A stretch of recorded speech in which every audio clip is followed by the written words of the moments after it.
अस्सलाम वालेकुम नाज़रीन, मैं अदनान रऊफ़ अपने चैनल पाकिस्तान ट्रैवलिंग पैशन के साथ हाज़िर हूँ। इस वक्त हब बाईपास पे एक्सीडेंट हो चुका है। सुबह 5:15 बजे करीब एक गाड़ी चढ़ाई चढ़ रही थी और ये गाड़ी इस्माइल इंडस्ट्री के लिए जा रही थी और इसके अंदर चना वगैरह भरा हुआ था।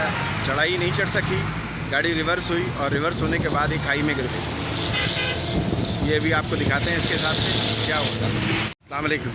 अच्छा भाई, ये गाड़ी के हवाले से बताएं। आप इनके साथ थे? जी। अच्छा, ये ड्राइवर के क्या पोजीशन है? ड्राइवर तो बहुत हो गया, ये चढ़ नहीं सकी है। अच्छा, तो ब्रेक फेल वगैरह हो गई थी इसकी? अच्छा, ये किस कंपनी का माल है? चना है इसमें सारा? अच्छा, और कोई खुदा न खास है, कोई मुसाफिर, कोई और आदमी तो नुकसान नहीं हुआ? नहीं, कंडक्टर वगैरह साथ है इसमें? कंडक्टर तो नहीं साथ है, ड्राइवर था। अच्छा, तो आपके वजह क्या है भाई, ये चढ़ाई ज़्यादा है इधर इस तरफ, इसकी वजह से? चढ़ाई ज़्यादा ख़तरनाक है, अभी गाड़ियों के लिए बनाई। अच्छा, जो वज़न लेके आती हैं वो गाड़ियाँ नहीं चढ़ सकती।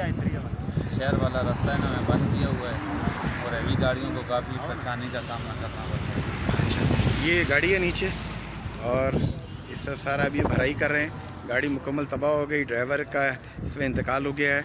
अल्लाह ताला उसकी मग़फ़िरत करे। अस्सलाम वालेकुम। असल में ये हुआ है, रास्ते में एक्सीडेंट देखा मैंने अभी, और आपको दोपहर को मैंने एक वीडियो बनाई थी हब बाईपास पे एक्सीडेंट के हवाले से कि रोड की हालत ख़राब है। और दूसरी एक अहम बात जो मैंने यहाँ देखी, यहाँ पिछले दिनों मैंने भी देखा है कि एक सीमेंट की गाड़ी उलट गई थी, उससे पहले एक सरिये की गाड़ी थी वो उलट गई। वजह यह है कि चढ़ाई है, सामने से लोग ओवरटेक करते हुए आ जाते हैं, या तो बीच में पार्टीशन किया जाए, और दूसरी एक बड़ी मेन बात यह है कि साइड के ऊपर अगर बाउंड्री वॉल बना दी जाए तो वो फिर भी कुछ ना कुछ उसको सेफ्टी मिल जाए। अब ये गाड़ी चढ़ रही थी, ऊपर चढ़ नहीं सके, रिवर्स हुई तो ये खाई में गिर गई और एक इंसान की जान चली गई। इतने बड़े बड़े पत्थर अभी ऊपर से गिरे हुए लैंड स्लाइडिंग के, अगर वही पत्थर हम खाली कोने पर रख दें सर्विस रोड के साइड पे और उसी से हम खाली दीवार बना लें तो ये किसी की जान बच सकती है। अपना और अपने आसपास वालों का ख्याल रखिएगा। अदनान रऊफ़ राजपूत को पाकिस्तान ट्रैवलिंग पैशन चैनल के हवाले से इजाज़त दीजिए।